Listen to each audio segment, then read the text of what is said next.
And I'm back, and what I've got here today is I've got a Honda 2000 inverter generator. Now, this belongs to a friend of mine, and he said he started it the other day and it just kicked and ran for a little bit and then stopped, and he couldn't get it to go after that. So I haven't done anything to it. So let's just go over the basics here. There's fuel in it. I don't think that's, well, maybe it's clean fuel, but there could be an issue with the fuel. That right off the bat, it looks a little dark in there. I don't know. Okay, but so on these ones here, these little inverter generators very often have a combined switch. This is a fuel shut-off, and it's an electrical shut-off. So when you turn it here, it opens the contact that would normally ground the coil to stop the engine, and it opens the fuel. Turn it that way, it grounds the coil and shuts the fuel off. So we're going to turn it on, and so here's the choke. So that's the choke position this way.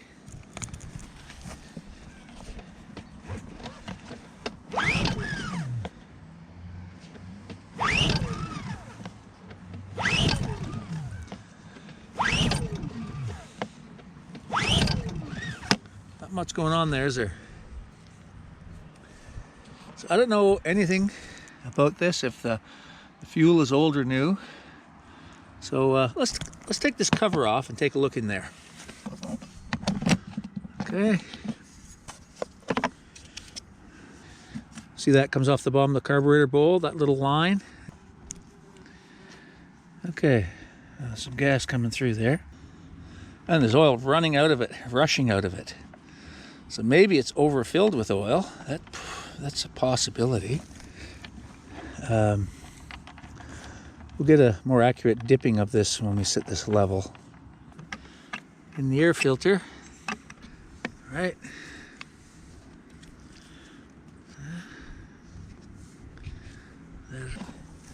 All right, let's just try and kick that over with a little starting fluid. Okay.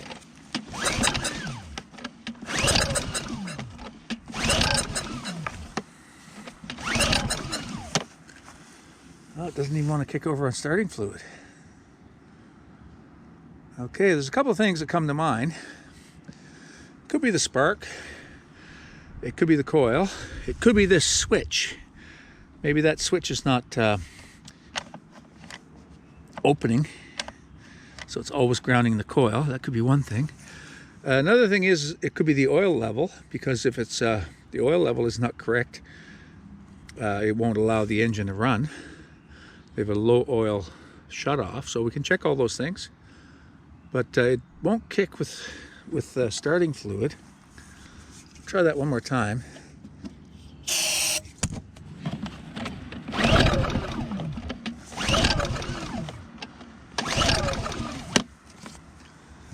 No, it won't kick. So the issue may be electrical. Okay, so the oil level looks good physically, but the sensor could be a problem. Okay, let's take a look in here at the spark plug. All right, that down on the plug. Put this here. Now,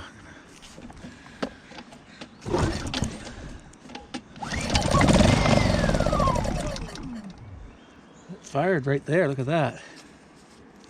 And I did see it sparking there, so.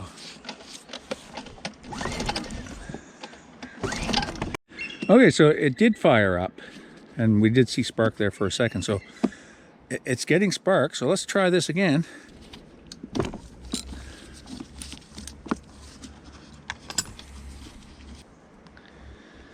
All right, that doesn't look fouled. Doesn't look bad at all, actually. And the gap, I don't know exactly what the gap's supposed to be. We could look it up, but it doesn't look horrendous, you know. It doesn't look way off in any way. Okay. And that looks okay. That looks really good in there, actually. Yeah, I'm fixing to just drain all the gas out of there, but the gas that came out of the carburetor smelled pretty fresh. So before I do that, there's another thing, is the muffler.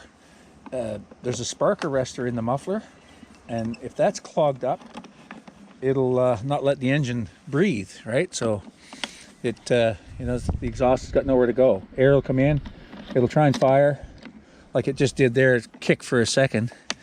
But if the air can't get out of the engine, then it won't run. So let's just check the muffler. So that's what the inside of the cover looks like. Now I got 3 bolts here. I'm going to take those off, and we'll get a look at the back of the muffler.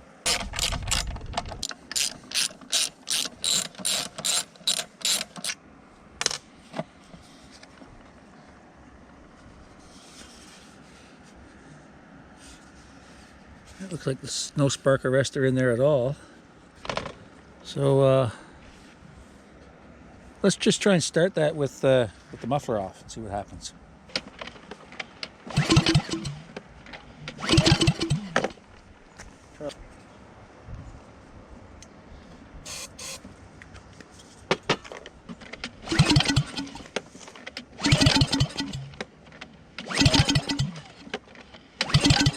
Okay, so all right, it doesn't appear that it's the muffler clogged up or the spark arrestor, because there's no spark arrestor in it, but the muffler blows through okay.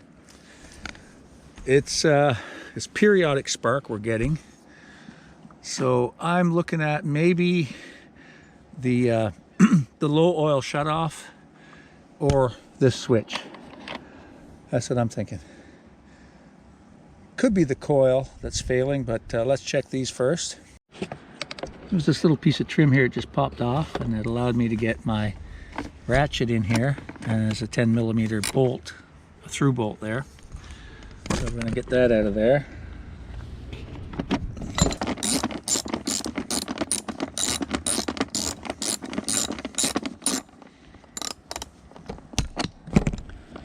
Never before in the history of the world has anything ever been put together so many, with so many screws.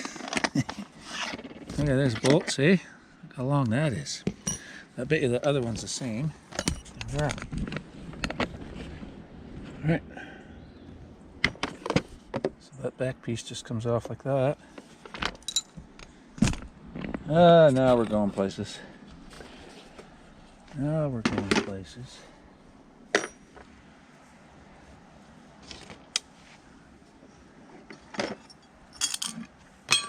Started a bottle for all the bolts. I bet you thought I was just going to lose them on the ground, didn't you? Let's see if we can get the other side off now. That's where all the action is, on the other side.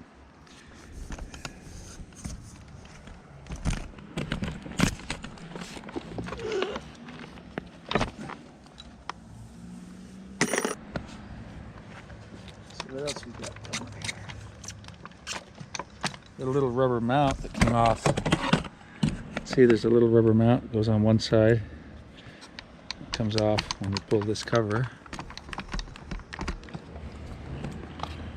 Okay, now what's going on here? Something similar. Okay, that just comes out from under here.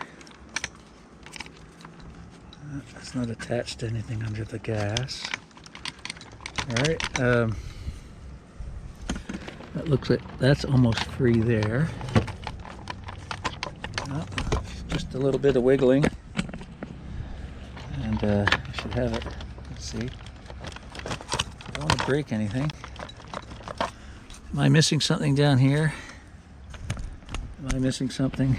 I'm missing a bolt. Is there a through bolt from the other side I'm missing? Let's just take a nice quiet little look at this. Sometimes you'll kick yourself later if you didn't take a look first, you know. You think, oh, why did I break that off? If I'd only taken another minute and looked at that more carefully, I wouldn't have busted off an $80 part or something like that, you know. Okay, so that came off. It's loose now. All right, so, all right. On the handle, should tip through there. All right. And the only thing, look at that, the only thing attached to it is that little drain hose for the carburetor bowl right here. So, and that's what that side looks like. Now we can look at a few things here.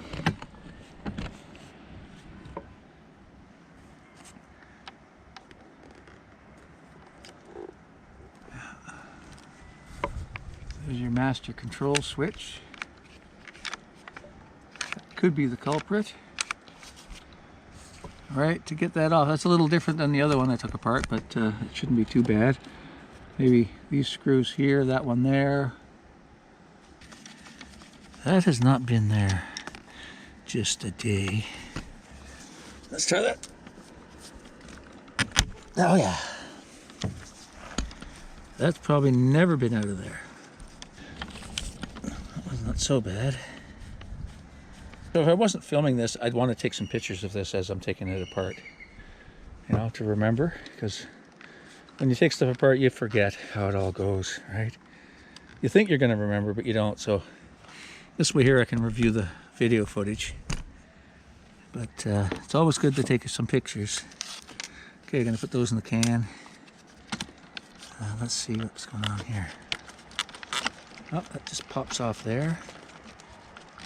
And yeah, so we've got, there's a fuel tank. There's a line down to the fuel valve here. And then it runs up here, and this is like a vacuum operated pump that runs off a crankcase vacuum that pumps the fuel. Now you see these wires, there's two wires right here. See these? If you can see those, that's the one that go to the kill switch. So this is actually a kill switch as well as a fuel shutoff. So that could be a problem. Now you can see where it comes over, right there. Okay. Now that goes up to the coil at some point. So now with that disconnected, it should be in the on position continually. So maybe we can try and pull it and see if it'll start with that, just like that. Now, let's see. I'm going to get this here. All right, let's just try that. Let's try a little squirt of ether in it. Let's try a little puff of that. Let's see what we got there.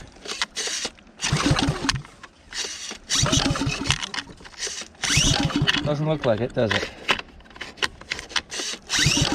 Doesn't look like it.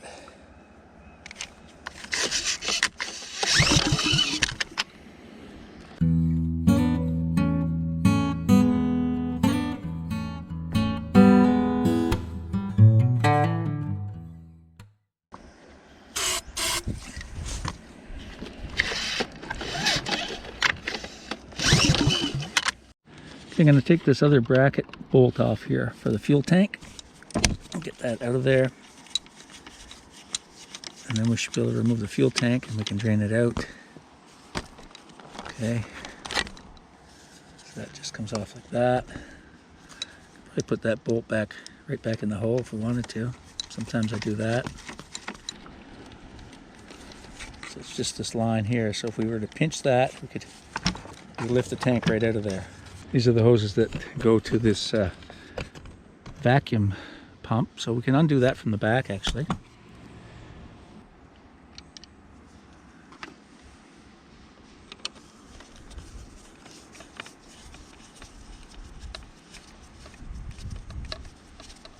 Okay, very good. All right, that is the, okay. So that's the fuel shut off and there's the electrical part of that switch. Now we got the fuel tank in such a place we can do whatever we need with the fuel tank now. I'm going to close that down. And I'm just going to disconnect that hose up here. There it is. There's the fuel tank there for, it's okay for now. Squeezing it. Oh, it does squeeze. I squeeze it down here like that. If I push hard here close to it, then it releases. Okay. Wow. Okay, now there's a green and a yellow wire. They come from the low oil switch in the sump. Okay, so top right and middle bottom.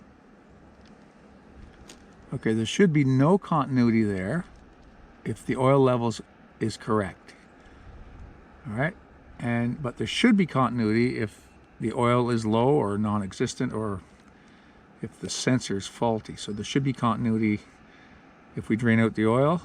So let's do that. Let's drain the oil out and see if there's continuity between those two pins. And that'll verify whether or not that low oil cutoff is functioning as it should.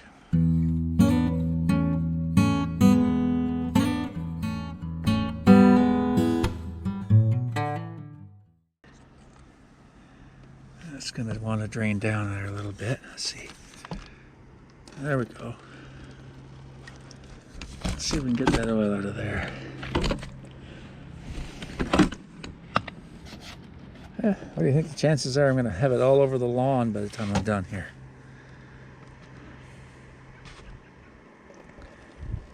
Yeah, it's coming. It's coming pretty good. Oh!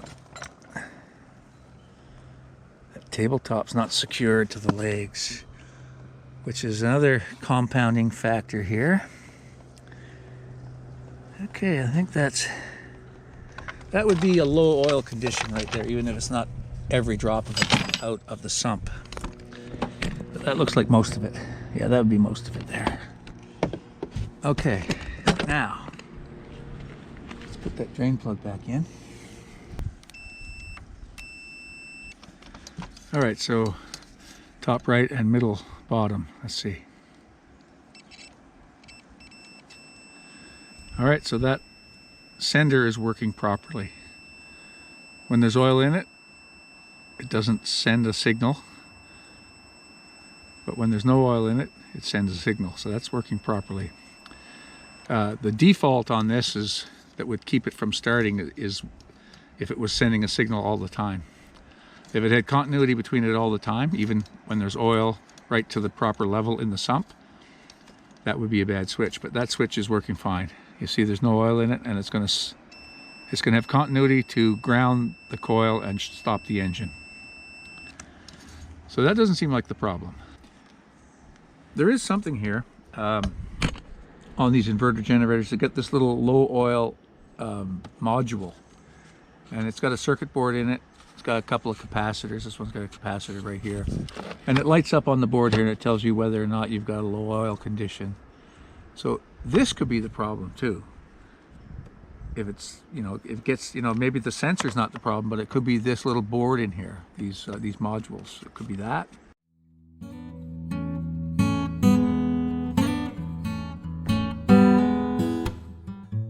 And it looks fine. The capacitor doesn't look bulged. I couldn't find any online information about how to test this to see if it's okay, but these are about $100 to change. So if that's the case, then that might just have to be an experiment. If I can't find anything else that's preventing it from starting, it may point to that module.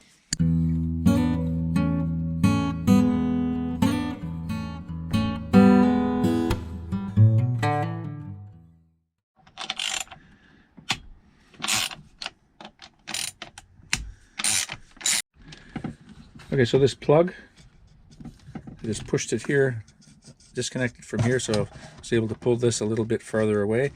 Now there's another cable that goes to the front, and I could disconnect that if I really wanted to, but I think I can sneak that rewind off of there and with it in place. So we'll get that out. Okay. Yeah, it was in some pretty heavy sawdust wherever this guy was using it. All right. All right, so there was one bolt here. I took it out, and I just disconnected the rectifier from the front here. There's a bolt that holds it there. I disconnected that. That's your DC rectifier. So there's inside of here, there's just one little winding for the DC charging unit. So what that does is it comes out of here as AC, goes through here, and it rectifies it to DC, and it goes out to the front cover for your battery charging plug. That's all that does. Okay, that's got nothing else to do with the engine. And as you know how these work, this is an alternator in here. It puts alternating current through these plugs into this module, where it rectifies it to DC, and then it inverts it to AC for the outlet here. So it seems kind of counterintuitive that it's AC there, and they change it to DC and then back to AC. But that's how these little inverter generators work. They change it twice. So, but the rectifier is a different thing. The rectifier just goes from AC straight to DC, and it's a separate winding just for that charging plug on the front.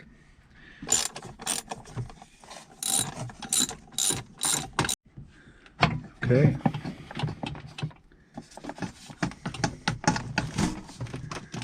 Look at that.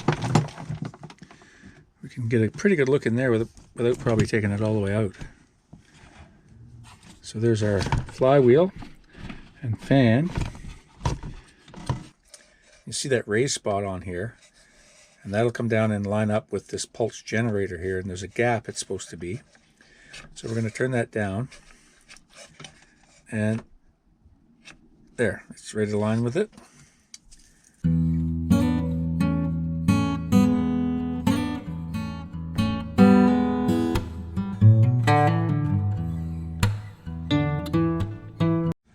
Okay, here's 16 thou.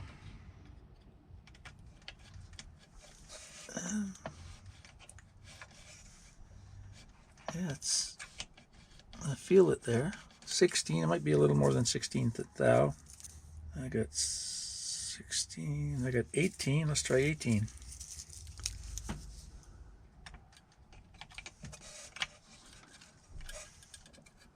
So, 18's quite snug actually, so yeah, I think it's 18 thou. Yeah, it's the gap is 18 thou. All right, so let's check that with what it's supposed to be. Okay, so I've just looked it up, and the pulse generator air gap on a Honda EU2000i is typically between 18 and 28 thousandths of an inch. So that's right on. It starts at the lowest end, so that's good. So that's in spec. Okay, so I put this housing back on, and I put the grounds back onto it here. Okay, so that ignition pulse generator has the right gap between the flywheel, okay? It's 18 thou. And so it comes out here, there's a blue wire that comes from it, goes to this connector, and then there's a green wire that goes to ground, so the blue and the green. So let's just get that set up here. Okay, so between the two terminals on the 6-pin connector for the pulse generator, we're getting 322 ohms.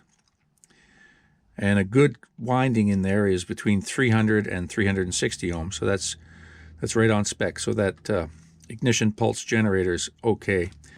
Next thing we're going to do is we're going to test the ignition coil and see what the readings are for that, and see if that might be the problem. So the primary, let's just check the primary. So we've got to go under this little cover here, go from there to ground, and we're getting 1.1 ohm. All right, and the primary is supposed to be between 0.5 and 2.5 ohms. And we're getting, what did I say? Okay, so we're getting 1.1 ohm on the primary, so that's good. And on the secondary, we're going to go, so we're going to go between the spark plug lead. Let's see if we can get this here. So we put one lead between the spark plug lead, and we go to here, and we get 16,000 ohms. Okay, and I wrote down the specs for everything here. Now the secondary is only supposed to be between 2 and 5,000 ohms, so 16,000 ohms is way high resistance for that secondary. So it's most likely the ignition coil is the problem. I don't have one on hand, and it would be a couple of weeks to get it in, so it's pointing to maybe the secondary on that ignition coil. That's if these specs are right. I got these online, so maybe somebody else knows if that spec is off. But I'm getting 16,000 on the secondary, so maybe that's the problem. The ignition pulse generator that we just tested is between 300 and 360 ohms, and the gap is supposed to be 18 thou to 28 thou, and we have 18 thou. Now I've got a setting in here for the valves, cold. That's not really related, but I did take that valve cover off, so I might as well stick a feeler gauge in there and see what we have. Cold setting for the valves, the intake is 15 millimeters or 6/1000ths of an inch, and the exhaust is 20 millimeters or 8/1000ths of an inch. So we can check that. Just 4 little bolts on the top there to take that valve cover off. And the plug gap is 24 to 28 thou, 0.6 to 0.7 millimeters. And so anyway, let's just take a look at those valves quickly. There's just 4 bolts here on the top, and that little cover comes off. And so there's your timing belt, of all things. And then we just turn the engine until both of these are rocking. So right at top dead center on the compression stroke, we can do that. And then we'll check those clearances. Okay, so I got the engine at top dead center on the compression stroke, and both valves are closed, and these were rocking a little bit. The exhaust is rocking quite a bit more, which it should a little bit, but not that much, I don't think. Okay, so I've got the intake valve here, 6 thou, and that's what it's supposed to be. So I got 6 thou there. And now the exhaust, I've had 8 in there, but I've got way more than 8. So let's just see what it actually is. Yeah, I can easily slip 10 in there. 12. Let's try 12 in there. And I don't think I can get 12 in there. No. So it's about 11 probably. Let's see. Yeah. So we have 11. So we're 3 thou more than we need to be on that exhaust valve. So we're going to adjust that down to 8. Okay, so I got the 8 thou feeler gauge sitting in there. It's real loose. We know it's 11 thou. So there's 2 things you got to hold: the little square on the top of the shaft and the nut. The nut is 9 millimeters. There is a little wrench you can get for this, a specialty wrench. But I'm just going to try and see if I can do this without that wrench. See if I can just hold this and then loosen the nut. Let me see here. I'm gonna have to. That's really not the tool to grab it with, but let me see if I can. Yeah, I can get that loose. Okay, that's loose. All right, now let's see if we can turn that down. All right, that's working actually. Just a little bit less. Okay. Okay, got 8 going in there, nice. That's pretty good. Now tighten it up and see if it stays there. That's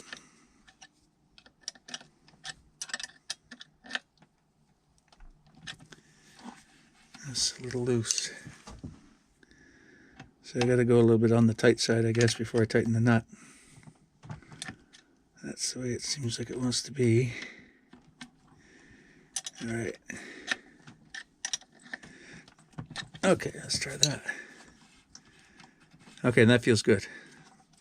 Have just a nice drag through there on 8 thou. Yeah, let's see. Try that again. Yeah. So 8 thou is really good on there. Okay, so I'm just going to turn the engine around and see if that. Check those valves again before we put the cover on. Exhaust opens, closes. Intake opens, closes, and the relief is going to function. And then when that comes to the top, that's almost there. There we are. Let's see where 6 is here.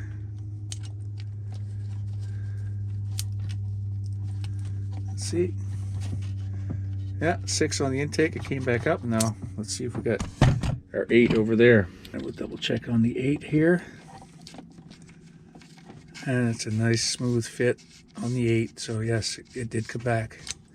So those are good settings. I cleaned up the cover. I'm gonna just spray it out with a little brake cleaner. And I got that gasket off of there. And I'm just gonna put a little silicone on there and shut that down. Okay, I've just got some RTV here. I'm just putting it very carefully around the edge. All right, put a little bit on that cover.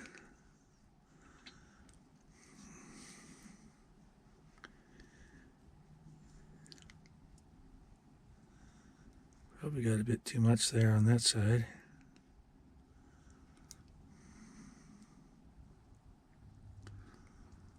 There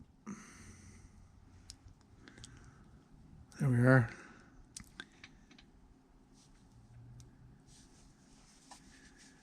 All right. Everything looks good up here. So here goes nothing. And down it goes. There it is. And we got 4 little bolts that go up there.